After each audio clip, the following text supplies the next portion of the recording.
The sun gleamed brightly off the sleek, custom luxury car parked just outside the cafe. Its polished surface mirrored the clear blue sky, a striking statement of achievement and dreams realized.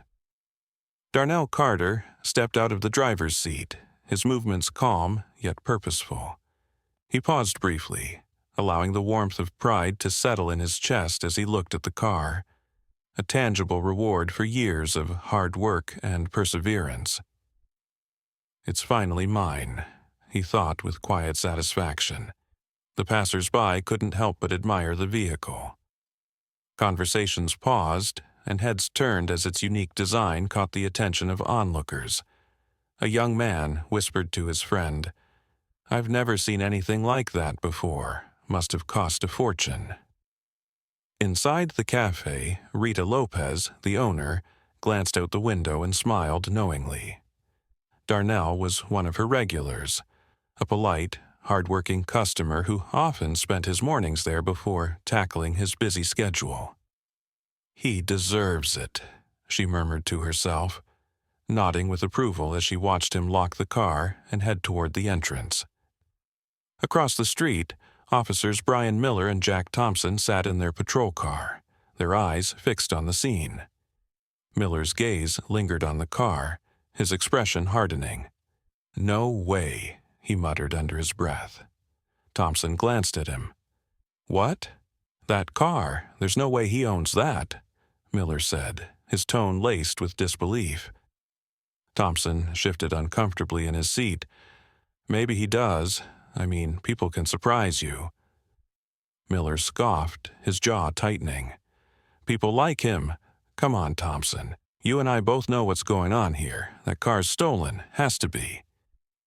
Thompson didn't respond, his unease growing. Darnell reached the cafe door, his stride steady and confident, unaware of the officer's scrutiny. Miller's glare followed him, suspicion etched into every line of his face. "Let's check it out," Miller said, stepping out of the patrol car. Thompson hesitated. "Are you sure? He hasn't done anything." Miller shot him a look. "You coming or not?" Reluctantly, Thompson followed. As Darnell approached the cafe door, he heard Miller's voice cut through the street chatter. "Hey, you!" Darnell turned, his expression calm but guarded. "Yes, officer?" Miller gestured toward the car. "What are you doing here? Is that your car?" Darnell kept his tone measured. "Yes, it is. Is there a problem?" Miller's lips curled into a smirk. "That's quite the ride. Doesn't exactly seem like something you'd be driving." Darnell's jaw tightened slightly, but he didn't let his composure slip. "I worked hard for it." Miller crossed his arms. "Worked hard for it, huh? Mind proving that? Let me see some ID and the registration." Darnell hesitated briefly, the familiar sting of moments like this creeping into his chest. He reached into his pocket slowly, deliberately, retrieving his wallet and the car's registration papers. "Here you go," he said, handing them over. Miller barely glanced at the documents before dismissing them with a scoff. Too good to be true. Fake, probably. A few people nearby began to take notice, their murmurs growing louder. One woman pulled out her phone, starting to record. "Excuse me," Darnell said, his voice firm but still polite. "You have my ID and registration. I've done nothing wrong." Miller ignored him, gesturing toward Thompson. "Check the car, make sure there's nothing he's hiding." Thompson hesitated, his discomfort evident.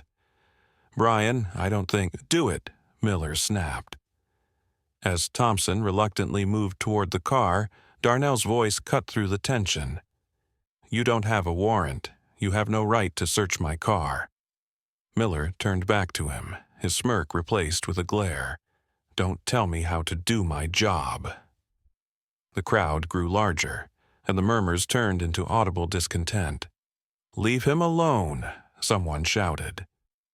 Rita stepped outside the cafe, her hands on her hips. "Officers, I can vouch for him. He's a regular here, hardworking and honest." Miller dismissed her with a wave. "Ma'am, stay out of this. You don't know what he's capable of." Darnell felt the weight of the moment pressing down on him, but he refused to let it crush him. He stood tall, his voice steady. "You think you know me because of how I look, but you don't." Miller sneered. "Oh, I know your type. Let me guess. Jay-Z handed you the keys himself?" Darnell met his gaze, his calm unbroken. "Actually, yes, this car is from his collection, but I don't expect you to believe me." The crowd gasped, their support for Darnell growing louder. Miller's face twisted with doubt and anger, his control over the situation slipping. Darnell took a deep breath, his father's words echoing in his mind. "Stay calm, even when they try to take your peace." And so he did. Darnell stood beside his car, his heart pounding as the tension around him grew. The weight of unspoken prejudice was suffocating. His mind flickered back to a familiar ache, a reminder of the countless times he'd been judged. Not for who he was, but for what others assumed he represented. "Not again," he thought, taking a deep breath to steady himself. He could feel the silent stares of the growing crowd, their eyes heavy with curiosity, judgment, and doubt. It wasn't just the officer's scrutiny pressing down on him, it was the collective assumptions of everyone watching. Behind him, Miller spoke into his radio, requesting backup, possible stolen vehicle. His words hung in the air like a noose tightening around Darnell's neck. Backup? Darnell's stomach turned. He knew what it meant. More officers, more eyes, and more opportunities for this to escalate beyond control. He glanced around, noticing people pulling out their phones to record the scene. Some whispered among themselves, their voices low, but their expressions clear. Is he in trouble? Maybe he really stole it. Look at that car. Darnell clenched his fists briefly, then released them, forcing himself to remain composed. He refused to give them the reaction they seemed to be waiting for. Thompson shifted uncomfortably beside Miller, watching his partner stride toward the car. "Brian," he said hesitantly, "maybe we should wait. Backup's coming anyway, and we don't even know—" "We don't need to wait," Miller snapped, cutting him off. "I've got this. Stay here if you want."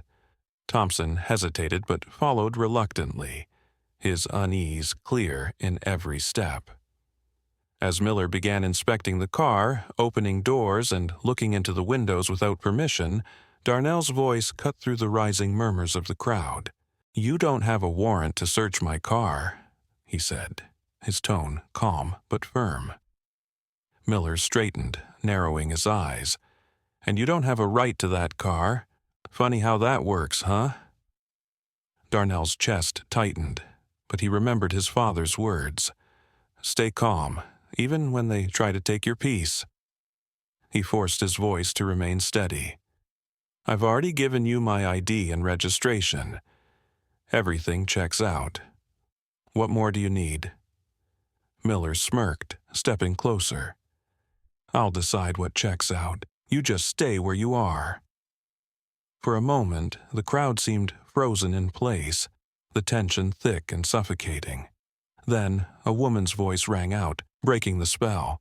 "Officers, that man's a regular customer of mine." All heads turned to see Rita Lopez, her apron still on, marching toward the scene. "He comes here all the time, works hard, keeps to himself. This is ridiculous." Miller rolled his eyes. "Ma'am, I suggest you step back. You don't know what you're talking about." "I know exactly what I'm talking about," Rita shot back. "And I know a hard-working man when I see one." Miller sneered, turning his attention back to Darnell. "She's naive. Let me guess, she bought your sob story?" He chuckled mockingly. "So, who'd you steal this from?" "Jay-Z?" The comment stung, a blatant mockery of everything Darnell had worked for. But he didn't flinch. He let the sting settle, then met Miller's gaze. his voice steady. "Actually, yes, this car is part of Jay-Z's collection. I bought it, fair and square." Miller laughed harshly. "Right, and I'm the Queen of England." "You really expect anyone to believe that?" The crowd murmured louder, their discontent growing. Someone shouted, "Leave him alone!" Another voice added, "This is harassment." The memories flooded in then, unbidden but vivid. Darnell was a teenager again, sitting at the back of a classroom while the teacher ignored his raised hand. He was a young adult hearing, "We've decided to go in another direction," at every job interview. He was a man walking into boardrooms, where colleagues looked through him instead of at him. Every moment of rejection and invisibility welled up, threatening to drown him. But instead of letting it pull him under, he let it fuel him. "Not today," he murmured to himself. He straightened his shoulders, standing tall. Miller's sneer faltered slightly as Darnell's quiet strength filled the space. "You can keep trying to tear me down," Darnell said, his voice clear and firm. "But I'm not going anywhere. I know who I am, and I'm proud of what I've built." The crowd's murmurs shifted, their energy turning in Darnell's favor. People began stepping closer, their voices rising in support. "He's right," someone yelled. "This is wrong." Miller glanced around, realizing he was losing control of the situation. He turned to Thompson, his voice sharp. "Say something." But Thompson only looked at Darnell, then at the crowd. His mouth opened, but no words came out. For the first time, he stayed silent. Not out of complicity, but out of doubt. The moment hung heavy in the air, the tension slowly giving way to a new energy, a quiet, simmering determination from the man who refused to break. Miller's hand trembled as he pulled the document from the glove compartment. His earlier confidence wavered, replaced by an unease he didn't fully understand. The certificate felt heavier than it should have, its embossed edges pressing into his fingers. "What is it?" Thompson asked, stepping closer. Miller scowled, holding the paper up for him to see. "Some authenticity certificate," he muttered, his voice dripping with skepticism. "Signed by Jay-Z himself, apparently." Thompson blinked, surprised. "That's something." Miller ignored him, fishing his phone from his pocket. He tapped furiously at the screen, dialing the number listed on the document. As the line rang, he glanced back at Darnell, whose steady gaze hadn't wavered. "I'll get to the bottom of this," Miller snapped, his voice sharper than intended. Darnell didn't reply. He stood tall, his silence more powerful than any argument he could have made. "Hello?" A crisp voice answered on the other end of the line. "This is Officer Brian Miller from the precinct," Miller began, his tone authoritative. "I need you to verify a certificate of authenticity for one of your vehicles. The name on it is—" He paused, glancing at the paper. "Darnell Carter." There was a brief silence on the line before the voice responded, firm and unwavering. "Yes, Mr. Carter is the rightful owner of that vehicle. It's part of our exclusive Jay-Z collection. He finalized the purchase a few months ago." Miller froze, the words hitting him like a physical blow. "Are you sure?" he pressed, his voice faltering slightly. "I'm certain," the representative replied. "Everything checks out. If you need further verification, I can send over the purchase details." "No, that won't be necessary," Miller mumbled, ending the call abruptly. He stood there for a moment, his mind racing. The crowd's murmurs grew louder, their whispers carrying a mix of disbelief and outrage. "So?" Thompson asked cautiously. Miller didn't answer immediately. He turned to face Darnell, his earlier bravado now replaced with something resembling fear. "It's legitimate," he muttered, barely loud enough to be heard. The crowd erupted. "Of course it's legitimate," someone shouted. "This is ridiculous," another voice added. A woman near the front shook her head angrily. This was never about the car. This was about him. Miller's face reddened as the crowd's energy shifted, their anger directed squarely at him. He opened his mouth to speak but couldn't find the words. Thompson stepped forward, his voice breaking the tension. "This wasn't handled right," he admitted, his tone heavy with guilt. "I should have said something sooner." Miller shot him a glare. "What are you talking about, Jack?" Thompson didn't back down. "You didn't even listen to him, Brian. You made up your mind the moment you saw him." The crowd murmured in agreement, their focus shifting to Darnell. Darnell stepped forward, his voice calm but commanding. "This isn't just about me or this car," he said, addressing everyone. "It's about the assumptions people like you make about people like me. You didn't see a man who worked hard, who earned what he has. You saw what you wanted to see, a stereotype." Miller opened his mouth to respond, but Darnell held up a hand. "Let me finish." The crowd fell silent, hanging on his every word.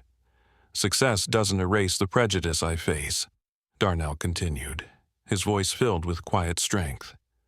"But it won't stop me from achieving it.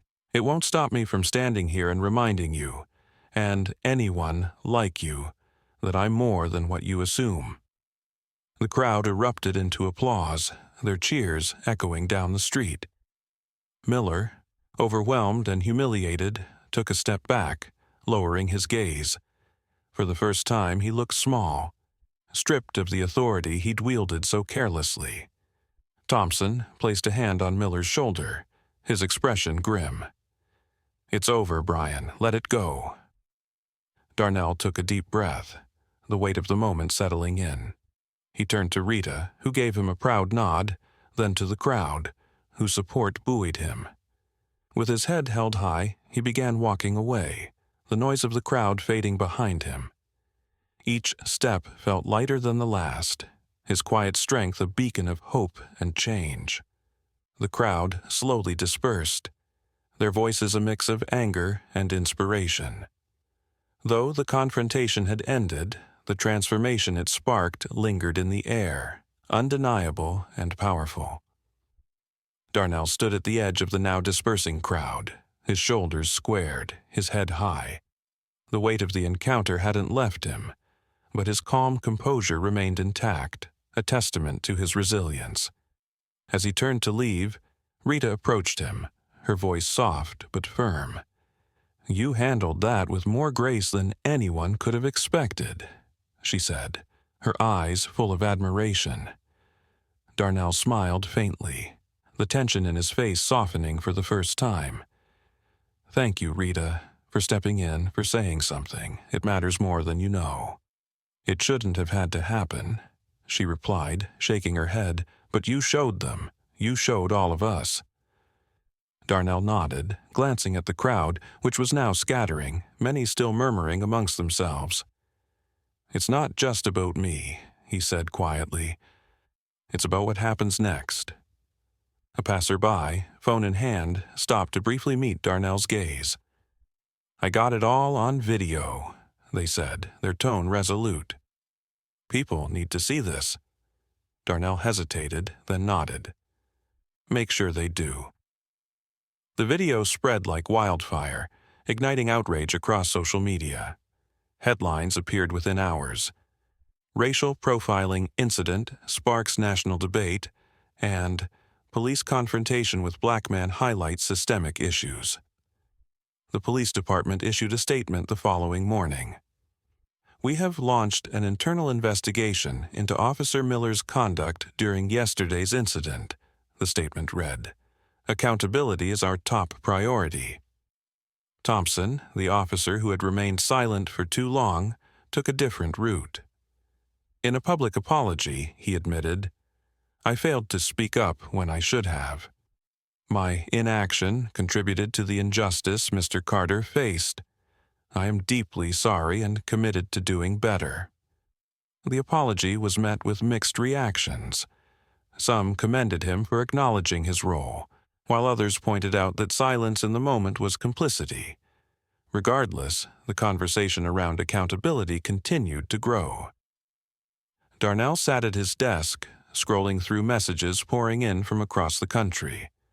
Strangers shared their own stories, their voices echoing his struggle.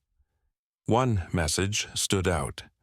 A young man wrote, "Seeing you stay strong reminded me that I can stand tall too. Thank you." That single message sparked an idea. Darnell picked up his phone and made a call. "Hi, this is Darnell Carter. I want to partner with you for an educational program. We need to talk about racial bias, real conversations, real training." The weeks that followed were filled with action.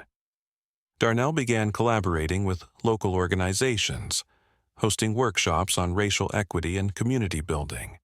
He stood before crowds, sharing his story not as a victim, but as a symbol of resilience. One afternoon, Darnell drove his car, a symbol of both triumph and struggle, to a youth center he supported. Inside, a group of young black children gathered, their eyes wide with curiosity and admiration. "Why do they always pick on people like us?" one boy asked softly. Darnell crouched to meet the boy's gaze. "Because sometimes people judge what they don't understand. But here's the thing," he said, his voice steady and warm. "What they think doesn't define who we are. You have the power to be anything you want, no matter what anyone says." The boy's eyes lit up. "Even someone like you?" "Especially someone like me," Darnell said with a smile. He looked around at the group, his voice carrying the weight of conviction. "Don't ever let anyone tell you you're less than. You're more than enough, and the world needs to see it." That evening, Darnell sat alone in his car, the quiet hum of the engine filling the space.